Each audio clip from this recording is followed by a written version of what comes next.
here in Pūkaha, which is a pretty special place in the Wairarapa. The project itself has been running for many, many years as a restoration project. It's fairly substantial in size. It's 942 hectares inside the reserve itself. There's a buffer of around 2,700 hectares around that, and the predator control itself is sort of carried out by a number of people, myself included. Pūkaha is about bringing the Māori back to the bush, which is the life force of the bush.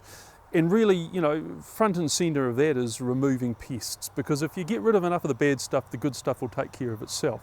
There's a full suite of pests and predators here. Possums are and were a pretty major pest and predator in Pūkaha.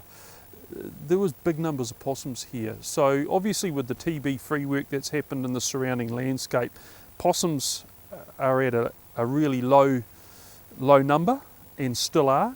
And then we've had really good support from our regional council partners in maintaining really low numbers of possums in the buffer surrounding Pūkaha. And inside the reserve now, we're almost at zero density possums. We're targeting and chasing individuals here now. And we believe we can get them down to none. But we've got a bunch of other predators. We've got all three mustelid species here: ferrets, stoats, weasels. Feral cats are a big predator here.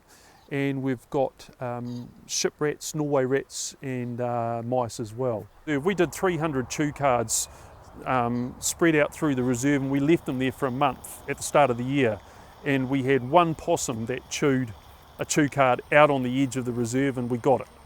So Pūkaha grows great birds. It's got an amazing environment out there. The undergrowth is incredible. We've got really good podocarp forest and regeneration. So there's an absolute smorgasbord of food out there for both good and bad species. The more we can reduce animals in the landscape surrounding an area like Pūkaha, the less animals are then moving back into the reserve. We're surrounded by farmland here, and we have tremendous support from our local landowners, and they really do make all the difference to Pūkaha. If we didn't have that support, we could not achieve what we are achieving. Our species are now moving out into other areas and inhabiting those areas and taking them over. We've got kokako, we're seeing them outside of the reserve in Pūkaha. We've had kiwi out in bush gullies on the farmland. We've got kaka flying between here and the Tararuas constantly. The Ruamahanga River is amazing down the road here. Often when I'm trapping down that area, I can hear kaka flying up and down the Ruamahanga River between the farmland and the Tararua Forest Park. So, you know, it works two ways, and it's a great partnership, really. We've got a thing called Pūkaha to Palliser, which is sort of from here to the south coast, and we've got the Aorangi project, and we've got all sorts of restoration projects. And what I like to do is think of them as stepping stones. And if we can connect and join those stepping stones, and then we're really starting to get some gains across the landscape as well.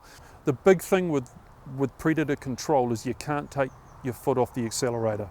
The moment you stop is the moment they start regaining ground.